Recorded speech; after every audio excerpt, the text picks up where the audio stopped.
निष्काम सेवा फाउंडेशन की गवर्निंग बॉडी की चौथी मीटिंग आज शाम को मेरे घर में हुई, जिसमें एनजीओ द्वारा वर्तमान में चलाए जा रहे समाज सेवा गतिविधियों पर चर्चा की गई। मीटिंग में तय किया गया कि एनजीओ ऐसे मामलों में पीड़ितों की मदद करेगा जहां बेरोजगार युवक युवतियों को सरकारी नौकरी, घर बैठे ऑनलाइन काम करने या प्राइवेट जॉब दिलाने के नाम पर ठगा जा रहा है।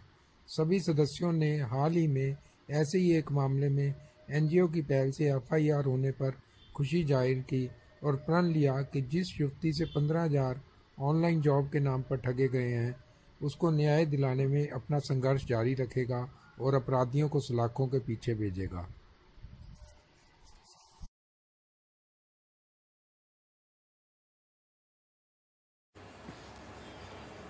हमारे देश में बेरोजगारी बहुत ज़्यादा है।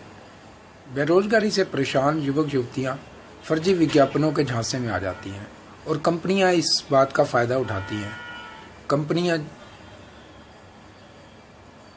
जॉब देने के नाम पर लोगों से सिक्योरिटी मनी के लिए या किसी रजिस्ट्रेशन चार्जेस के नाम पर पैसे ऑनलाइन ट्रांसफ़र करा लेती हैं और उसके बाद कोई जॉब नहीं देती। ऐसा ही एक मामला हमारे एनजीओ के पास आया था अभी कुछ पिछले महीने ही, जिस पे हमने कार्रवाई की। मैंने तुरंत एसीपी एसएचओ से संपर्क किया और उसमें एफआईआर दर्ज कराई। लड़की के 15,000 रुपये ऑनलाइन जॉब दिलाने के नाम पे ठग लिए गए थे। यही खबर नवभारत टाइम्स में भी अभी कुछ दिन पहले ही छपी थी। ये खबर देख रहे हैं आप? पैसा कमाने की लालच में डूब गए हजारों रुपए। फर्जी विज्ञापन देकर किया काल, घर बैठे दिखाए थे पैसे कमाने के सपने। ये खबर नवभारत टाइम्स के 8 अक्टूबर के अंक में छपी थी। मनीष अग्रवाल जी की रिपोर्ट है, मैंने ही उनको ये खबर दी थी। असल में ये मामला हमारे एनजीओ के पास पिछले महीने आया था। ये महावीर नगर में रहने वाली एक लड़की है जिसके पिता सब्जी की रेहड़ी लगाते हैं, बहुत गरीब हैं। वो एक ऐसी ही कंपनी के झांसे में आ गई। उसका विज्ञापन देखा और उसने सोचा कि घर बैठे 12,000 से लेकर 36,000 कमाने का ऑफर मिला है तो मैं पैसे कमा लूँगी और अपने पिता की मदद भी कर पाऊंगी, परिवार की। लेकिन पहले उसने 700 रुपये जमा कराए, फिर उसके बाद उसे कहा कि आप सिक्योरिटी जमा कराइए लैपटॉप और टैबलेट के नाम पे। उसने वो भी पैसे करीब 11,500 जमा करा दिए। फिर ट्रेनिंग के नाम पर 2,900 रुपये जमा करा दिए और ये सारे ऑनलाइन ट्रांसफ़र हुए। कंपनी का रोज़ विज्ञापन आ रहा था अखबारों में।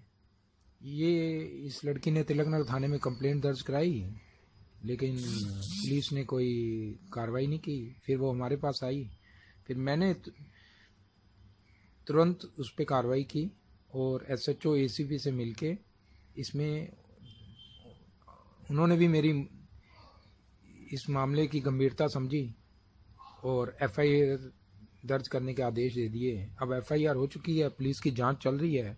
अब देखते हैं इसमें पुलिस आगे क्या करती है। इसमें ये इतनी सफलता मिली है कि पुलिस ने उनका अकाउंट बंद करवा दिया है कंपनी का और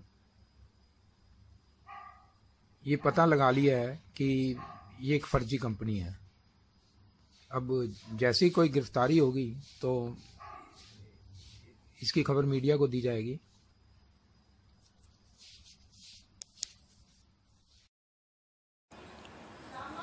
ना केवल ऑनलाइन जॉब के नाम पे ठगी हो रही है, बल्कि सरकारी नौकरी दिलाने के नाम पर भी अच्छे पढ़े लिखे लोग ठगे जा रहे हैं। अभी हाल ही में एक महिला ने मुझे बताया कि उसी से 20,000 रुपये ठग लिए गए कि सरकारी नौकरी उसको दिला दी जाएगी। अब वो महिला उसके खिलाफ कुछ नहीं कर पाई क्योंकि वो उसको धमकियां दे रहा था। हमने उस महिला से कहा है कि वो अपनी लिखित में शिकायत दे थाने में, और हमें भी, हम उसकी मदद करेंगे। लेकिन अभी तक हमारे पास कोई शिकायत नहीं आई है। अब सवाल ये है कि लोगों को खुद ही सतर्क रहना पड़ेगा। क्यों वो ऐसे झांसे में आते हैं? अभी हाल ही में हमारे एनजीओ की मीटिंग संपन्न हुई। उस मीटिंग में ये फैसला किया गया कि हम एचआर मिनिस्ट्री को एक सुझाव देंगे इसी संदर्भ में। हम पत्र जल्दी लिखेंगे और उसकी सूचना मीडिया को शीघ्र ही देंगे।